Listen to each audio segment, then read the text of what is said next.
हरे कृष्ण। जय राधा माधव कुंज बिहारी, जय राधा।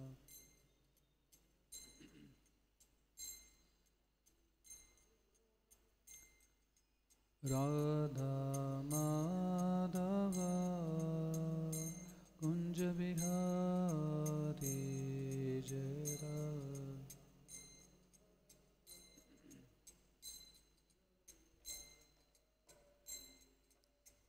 गोपीजन वल्लभ गिरिवरधारी,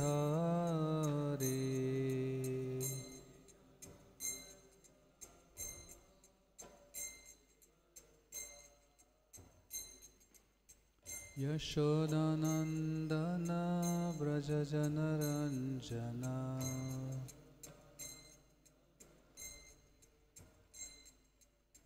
यशोदानंदन व्रज जनरंजना।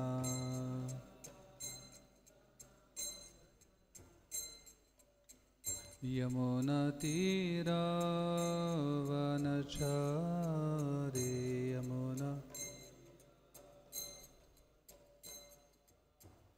यमुनातीरावनचारी।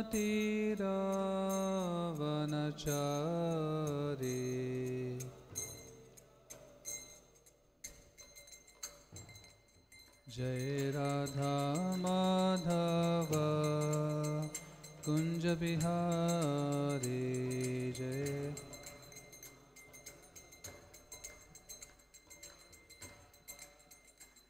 जय राधा माधव कुंज बिहारी।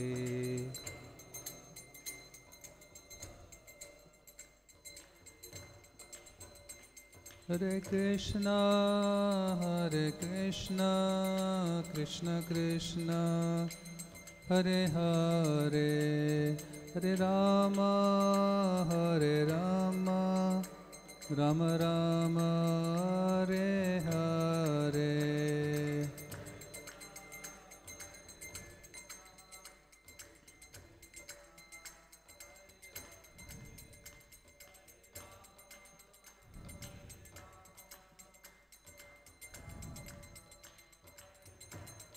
हरे कृष्णा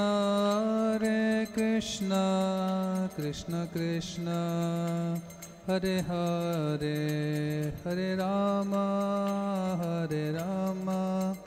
राम राम हरे हरे।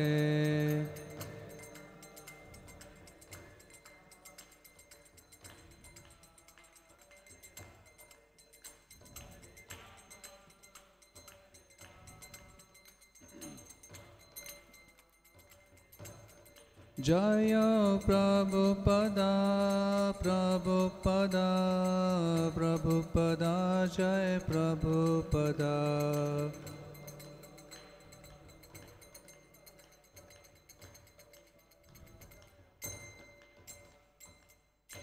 श्री हरि नाम संकीर्तन की, जगत गुरु श्रील प्रभुपाद की, ग्रंथराज श्रीमद् भागवतम की।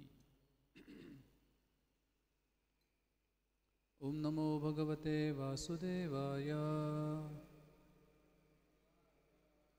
ओम नमो भगवते वासुदेवाय, ओम नमो भगवते वासुदेवाय।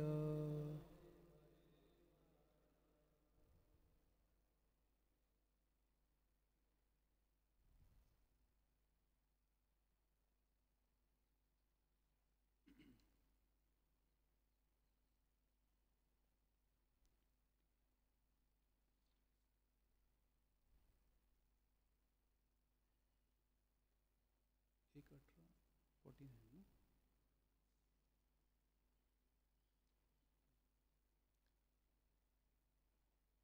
तो आज हम चर्चा करें श्रीमद् भागवतम स्कंद 1 अध्याय 18 श्लोक संख्या 49।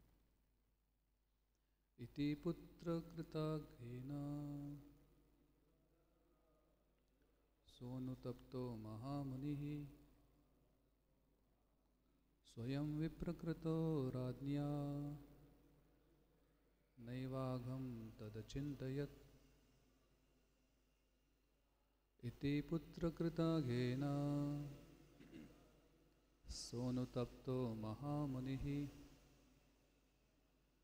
स्वयं विप्रकृतो राज्ञा नैवाघं तदचिन्तयत् इति पुत्रकृताघेन सोऽनुतप्तो महामुनिः स्वयं विप्रकृतो राज्ञा नैवाघं तदचिन्तयत्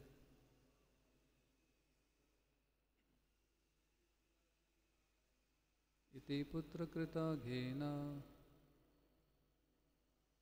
सोऽनुतप्तो महामुनिः राज्ञा नैवाघं तदचिन्तयत् कृताघेन सोऽनुतप्तो महामुनिः स्वयं विप्रकृतो राज्ञा तदचिन्तयत्।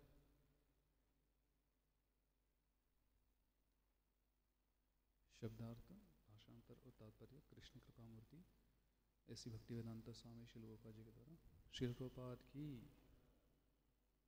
इति इस प्रकार पुत्र पुत्र कृत किया गया अघेन पाप से सह वे मुनि अनुतप्तः पश्चाताप करते हुए महामुनि ऋषि स्वयं स्वयं विप्रकृतः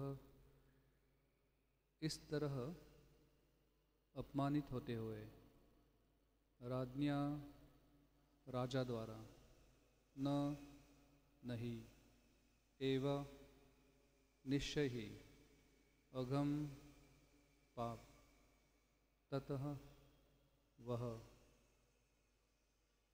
अचिंतयत सोचा। इस प्रकार मुनि ने अपने पुत्र द्वारा किए हुए पाप के लिए पश्चाताप किया। उसने राजा द्वारा किए गए अपमान को गंभीरता से ग्रहण नहीं किया। तात्पर्य अब संपूर्ण घटना स्पष्ट हो गई है। महाराज परीक्षित द्वारा मुनि के गले में मृत सर्प लपेटना कोई गंभीर अपराध नहीं था, किंतु श्रृंगी द्वारा राजा को शापित किया जाना गंभीर अपराध था। यह गंभीर अपराध एक अल्पज्ञ बालक द्वारा हुआ था, अतएव वह परमेश्वर द्वारा क्षम्य था। यद्यपि पाप के फल से मुक्त होना संभव नहीं था, महाराज परीक्षित ने भी अल्पज्ञ ब्राह्मण द्वारा दिए गए शाप की ओर ध्यान नहीं दिया। उल्टे उन्होंने इस विषम स्थिति का लाभ उठाया और श्री भगवान की महद इच्छा से तथा श्रील शुकदेव गोस्वामी की कृपा के माध्यम से जीवन की चरम स्थिति प्राप्त की। वास्तव में यह भगवत इच्छा थी और इस इच्छा पूर्ति में महाराज परीक्षित, शमिक मुनि तथा उनका पुत्र श्रृंगी ये तीनों निमित्त मात्र थे। अतएव इनमें से किसी को कठिनाई नहीं हुई, क्योंकि हर काम परम पुरुष के संबंध में किया गया था।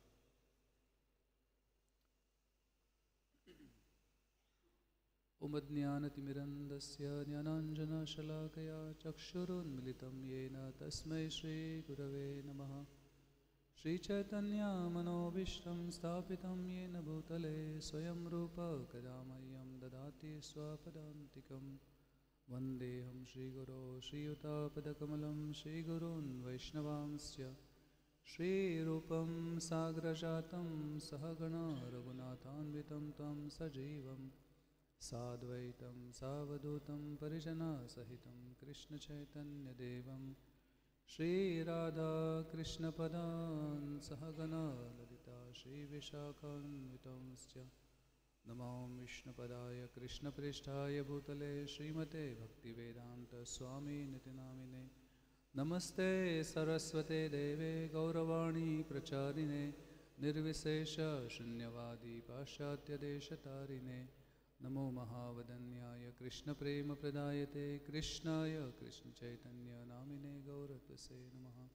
हे कृष्ण करुणा सिंधो दीनबंधो जगत्पते गोपेश गोपिका कांत श्री राधा कांत नमोस्तुते तप्त कांचन गौरांगी श्री राधे वृंदावनेश्वरी वृषभानुसुते देवी प्रणमामि हरिप्रिये वाञ्छाकल्पतरुभ्यश्च कृपा सिन्धुभ्य एव च पतितानां पावनेभ्यो वैष्णवेभ्यो नमो नमः। जय श्री कृष्ण चैतन्य प्रभु नित्यानंद श्री अद्वैत गदाधर श्रीवासदि गौर भक्तवृंद हरे कृष्णा कृष्ण कृष्ण हरे हरे हरे राम राम राम हरे हरे।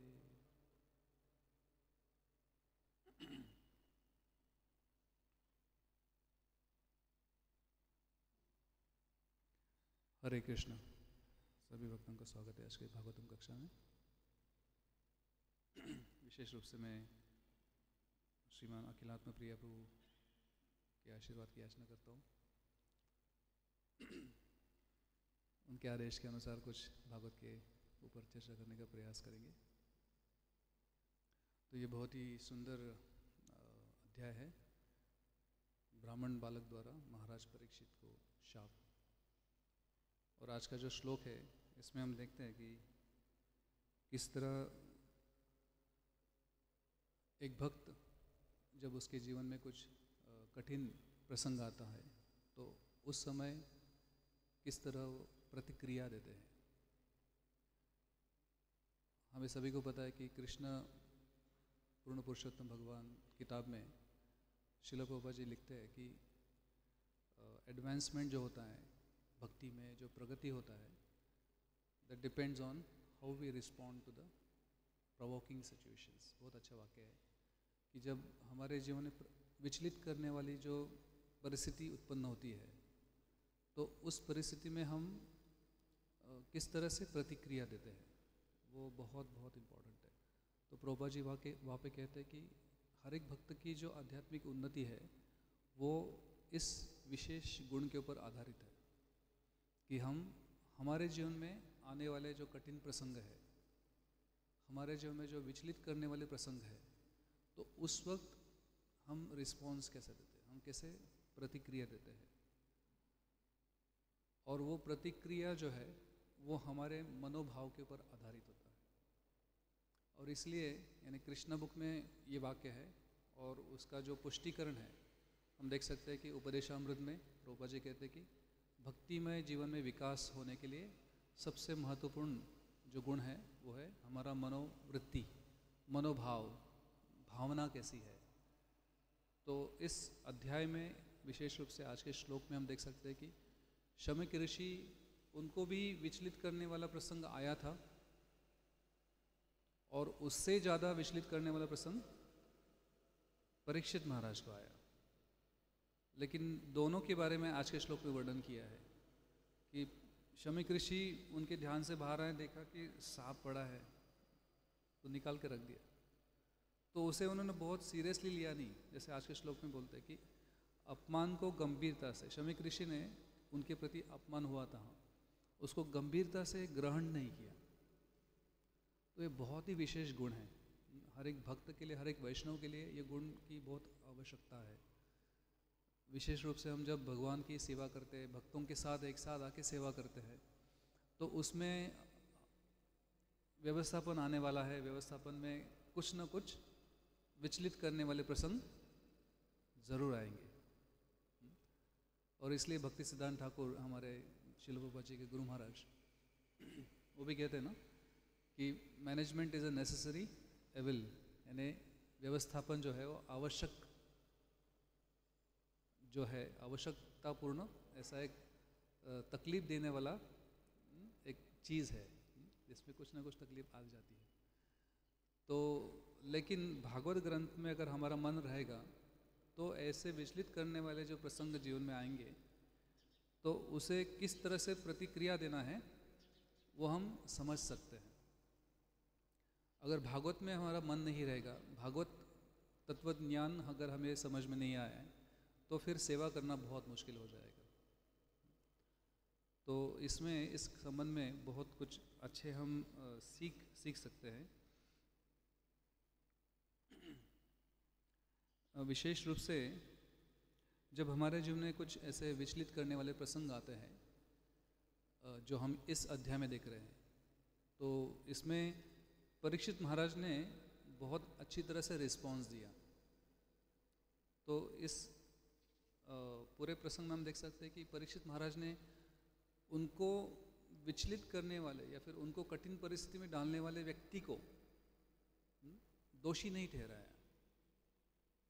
बहुत बार हमारे जीवन में क्या होता है, हम तुरंत दोषारोपण करते हैं एक दूसरे के ऊपर कि आपके कारण ऐसा हुआ। तो उसके संबंध में भी प्रभुपाद जी एक जगह कहते हैं कि do not blame the instrument, यानी आपका जो जीवन में कर्म का फल प्राप्त हो करके देने वाला व्यक्ति के ऊपर आप ज़्यादा गुस्सा मत होइए। बहुत बार ऐसा ही होता है। तो जितना हम अगर एक शुद्ध भक्त के वाणी को ध्यान में रखेंगे तो स्थिरता आती है जीवन में। अगर वो वाणी समझ में नहीं आती है तो बहुत अस्थिरता आती है। और इसलिए ध्रुव महाराज की माँ सुनीति जब ध्रुव को देखती है कि वो बहुत ही विचलित हुए हैं और विचलित मन से वो आए थे उनकी माँ को मिलने के लिए, जब अपमान हुआ था, तो पहला वाक्य सुनीति क्या कहती है कि हे ध्रुव, आपको जिस व्यक्ति ने विचलित किया है, जिस व्यक्ति ने आपका मन दुखाया है, उसके प्रति आप कुछ ऋणात्मक मत सोचो। ये उनकी माँ की सीख थी। यानी हालांकि उन्हें भी दुख हुआ था, ध्रुव महाराज की माँ को भी दुख हुआ था कि उनके सौतेली जो माँ है ध्रुव की, उन्होंने उनका अपमान किया था, उन्हें ज़्यादा अच्छा सम्मान नहीं मिलता था। वो होने के बाद भी उनकी जो मति थी वो कृष्ण के चरणों में थी। और इसलिए ऐसा कहते हैं कि कृष्ण का जो चरण है वो एकमात्र ऐसा स्थान है जहाँ पर विचलित कोई हो नहीं सकता है। और अगर हम ऐसे चरणों का शरण लेते हैं तो निश्चित रूप से उसका एक लक्षण क्या होगा कि ऐसा शरणागत भक्त भी कभी विचलित नहीं हो सकता है। तो इसलिए हम इस अध्याय में खास करके इस श्लोक में से हमें आत्म परीक्षण करने के लिए बहुत चीज़ें हैं। पहला चीज़ वही है कि हम कितने शरणागत है। अगर हमने शरण लिया है कृष्ण का तो हम विचलित नहीं होने चाहिए। अगर हम विचलित हो रहे हैं तो इसका मतलब हमारा शरणागति सर्वधर्मान परित्यज्य पूरा अभी तक हुआ नहीं है। तो इसलिए वो आत्म परीक्षण करने के बाद हमने एक उचित उपाय लेना चाहिए। तो उस पूरे प्रोसेस में यानी परीक्षित महाराज को विचलित करने वाले व्यक्ति उनके सामने थे। परीक्षित महाराज के पास ये शक्ति थी कि वो वापस उसे शाप दे सकते थे। वो शक्ति होने के बाद भी उन्हें उनके शक्ति के बारे में पूरा पता होने के बाद भी उन्होंने जो स्टेप लिया वो बहुत इंटरेस्टिंग है। यानी उन्होंने जो आगे जो कृत्य किया, उसको जो प्रतिक्रिया दी, वो बहुत सबसे सराहना करने वाली है। वह एक वैष्णव का लक्षण है कि हालांकि उनके पास एक शक्ति थी, उसका इस्तेमाल उन्होंने नहीं किया। उन्होंने जान के लिए कि ये भगवान की इच्छा हो सकती है, क्योंकि मैं ऐसा नहीं कर सकता हूँ कि सिर्फ प्यास के कारण। और इसलिए हमें सभी को पता है कि परीक्षित महाराज ने सोचा कि ये प्यास के कारण ही मैंने बहुत बड़ा गलती किया, तो इसलिए पूरे 7 दिन उन्होंने पानी नहीं पिया, एक पानी का बूंद भी नहीं पिया। तो उनके मन में वही था कि मैं अभी मेरे गुरु महाराज से सुनूंगा तो ये पानी की प्यास के कारण ही मेरा मन विचलित हुआ था। तो पूरे 7 दिन उन्होंने पानी ग्रहण नहीं किया। तो ऐसे क्षमता वाले व्यक्ति 1 घंटे का प्यास के कारण ऐसा कार्य कभी नहीं कर सकते। तो निश्चित रूप से उन्होंने ये जान के लिए कि भगवान की इच्छा होनी चाहिए, इसके अलावा मैं ऐसा कुछ कृत्य करने का सपना भी नहीं देख सकता हूँ। तो उन्होंने, उनका जो मति है, उन्हें जब मैसेज मिल गया कि आपको शाप मिला है, 7 दिन में आप मरने वाले हो, ये मैसेज मिलने के बाद उन्होंने ऐसा नहीं सोचा कि चलो अभी उसको दंड देते हैं, उसको मार देंगे हम। तो उन्होंने वो नहीं सोचा, उन्होंने सोचा कि ठीक है अभी मेरे लिए उचित कार्य क्या है। तो ये सबसे इम्पोर्टेंट है। पहला तो चीज़ है कि मन में कृतज्ञता होनी चाहिए। दूसरा चीज़ है कि जिस व्यक्ति के कारण दुख आ रहा है उसके प्रति भी उन्होंने कुछ दोषारोपण नहीं किया। वास्तविक रूप से देखेंगे तो बहुत मुश्किल है, क्योंकि हम हर रोज़ हमारे जीवन में जो होता है उसमें क्या होता है, जो नहीं होना चाहिए वही होता है, जो नहीं करना चाहिए वही होता है। लेकिन यहाँ पर परीक्षित महाराज ने जिस तरह से प्रतिक्रिया की वो बहुत ही हाईएस्ट लेवल का है, सबसे ऊंचे स्तर का है। और सभी भक्तों के लिए यही वास्तविक रूप से यानी मैनेजमेंट का करने का एक बहुत बड़ा इंपॉर्टेंट प्रिंसिपल है यहाँ पे इस श्लोक में, क्योंकि हमारी संस्था में बहुत व्यवस्थापन होता ही है, हर रोज़ व्यवस्थापन होता है। जैसे हम कल आए थे तो इतना अच्छा लगा, यहाँ पे इतने भक्तों की भीड़ थी यहाँ पे, लेकिन उसको सबको मैनेज करना इतना आसान नहीं है। तो निश्चित रूप से वो व्यवस्थापन आने वाला ही है, और व्यवस्थापन के जो प्रसंग है वो हर रोज आते हैं। और जैसे प्रभु जी बता रहे थे कि इतने फेस्टिवल्स आप करते हैं, कल रामकृष्ण प्रभु ने भी बहुत कुछ बताया कि बहुत यहाँ पे अच्छा पीआर होता है, बहुत से लोग जुड़े हुए मंदिर से। ऐसे विकट परिस्थिति में भी इतना प्रचार करना बहुत बहुत प्रेरणा मिली हमें वास्तविक रूप से कि इतना अच्छा प्रचार हो यहाँ पे। तो लेकिन निश्चित रूप से ये सब करते वक्त भी जो तकलीफ देने वाले भी प्रसंग आते ही हैं। तो वैसे प्रसंग आने के बाद हमारा मन बहुत बार विचलित हो जाता है। तो हमारे लिए वास्तविक रूप से परीक्षित महाराज सबसे बड़े उदाहरण हैं कि ऐसे विचलित होने के बाद भी एक्चुअली बहुत बार हमने कंपेयर करना चाहिए कि हमारे लिए तो हमें कोई भक्त कभी कभी शायद अपशब्द बोल दिए होंगे, लेकिन हमें ऐसा कोई बताया नहीं अभी तक कि आपका 7 दिन में मृत्यु हो जाएगा। ऐसा तो कोई बोलता नहीं है हमें। तो कभी कभी थोड़े बहुत मन को ठेस पहुंचाने वाले कुछ शब्द निकल जाते हैं किसी मन से, तो उसको हम बहुत दिन तक ध्यान में रखते हैं और उसके कारण हमारे संबंध जो है वो खराब हो जाते हैं। लेकिन निश्चित रूप से अगर ये श्लोक को अगर हम अच्छी तरह से विचार करेंगे तो हमारे लिए भक्तिमय जीवन में उतारने के लिए, पालन करने के लिए बहुत से छुपे हुए चीज़ें प्रभुपाद जी यहाँ पे लिखते हैं। तो पहला तो है कि अनावश्यक हम प्रजल्प नहीं करना चाहिए, जो परीक्षित महाराज ने नहीं किया। पूरे 7 दिन में उन्होंने ऐसा कुछ उसका उल्लेख भी नहीं किया कि ये लड़के का कारण ऐसा हुआ, या फिर वो चीज़ें नहीं की उन्होंने, या फिर उन्होंने किसी अन्य व्यक्ति को भी दोष नहीं दिया। उन्होंने उसकी स्वीकृति की, और ये स्वीकृति करना बहुत मुश्किल है, लेकिन अगर वो भक्त के मन में कृतज्ञता का भाव होगा तो हम स्वीकार कर सकते हैं। यानी जो भी कठिन प्रसंग आते हैं तो उसको स्वीकार करना इतना आसान नहीं है, लेकिन निश्चित रूप से अगर हमारे मन में कृतज्ञता का भाव होगा तो स्वीकार करना बहुत आसान है। तो निश्चित रूप से परीक्षित महाराज के मन में तो भगवान के प्रति, भगवान के भक्तों के प्रति कृतज्ञता थी, और उस कृतज्ञता के कारण ही वो ऐसा कठिन प्रसंग भी स्वीकार कर पाए, मृत्युदंड स्वीकार कर पाए, बहुत हंसी से, बहुत आनंद से। तो हमारे लिए बहुत बड़ा बेंचमार्क है कि ये लेवल हमारे महान परीक्षित महाराज की है, और हम देख सकते हैं कि हमें भी क्रमशः उस स्तर पर पहुंचने का प्रयास करना चाहिए, तो ही वास्तविक रूप से हम भगवत धाम जा सकते हैं। और आगे वाला स्टेप क्या लिया उन्होंने, यहाँ पर प्रभुपाद जी लिखते हैं कि उन्होंने उल्टे इस विषम परिस्थिति का लाभ उठाया। तो यानी वास्तविक रूप से देखेंगे तो उनके लिए, भौतिक रूप से देखेंगे तो बहुत ही विषम था, बहुत कठिन प्रसंग था, लेकिन उस परिस्थिति में भी उनका मन जो था वो भगवान के चरणों में था, इसलिए सोचे कि अरे इसमें भी मेरा लाभ हो सकता है। तो उसको भी, यानी निगेटिव थिंग को भी उन्होंने पॉजिटिव ले लिया। बहुत बार हम पॉजिटिव में भी रह के निगेटिव रहते हैं, लेकिन यहाँ पर परीक्षित महाराज निगेटिव परिस्थिति, यानी एक्सट्रीम निगेटिव परिस्थिति थी, उसमें भी उनका जो चित्त था वो बहुत ही सकारात्मक था।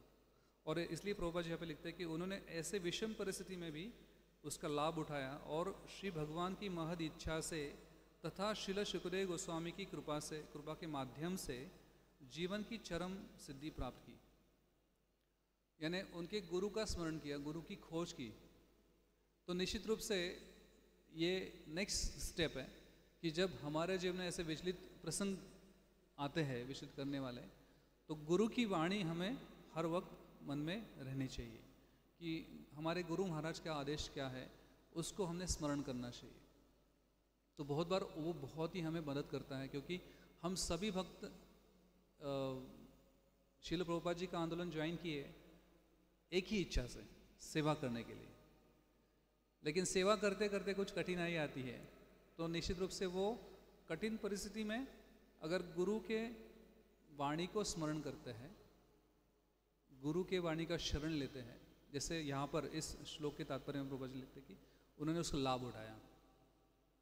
और मैंने वैयक्तिक रूप से देखा है कि मेरे जीवन में भी कभी व्यवस्थापन करते करते, कुछ सेवाएं करते करते कुछ कठिन प्रसंग आ जाता है, तो उसमें हम थोड़े विचलित हो जाते हैं, दुखी हो जाते हैं। उस वक्त हम जो भी प्रवचन सुनते हैं तो पूरा हृदय में जाता है, क्योंकि उस वक्त हम अच्छे भावना में है कि स्थिरता प्राप्त करनी है, अस्थिर हुए हैं। तो उस समय जो भी जप होता है या फिर जो भी सुनते हैं प्रवचन, गुरु की वाणी सुनते हैं, प्रभुपाद जी की वाणी सुनते हैं, तो वो ध्यान में रह जाता है। तो एक्चुअली ये सकारात्मक लाभ उठाना चाहिए। और निश्चित रूप से यहाँ पर प्रभुपाद जी वही बताते हैं कि किस तरह से हम भक्ति में जो भी प्रसंग आते हैं उसका पूरा लाभ उठा सकते हैं। तो पुनः एक बार प्रभु जी का भी धन्यवाद, आप सभी का भी धन्यवाद कि आप इतना सुंदर रूप से यहाँ पर प्रचार कर रहे हैं और बहुत प्रेरणा हमें प्राप्त हुई।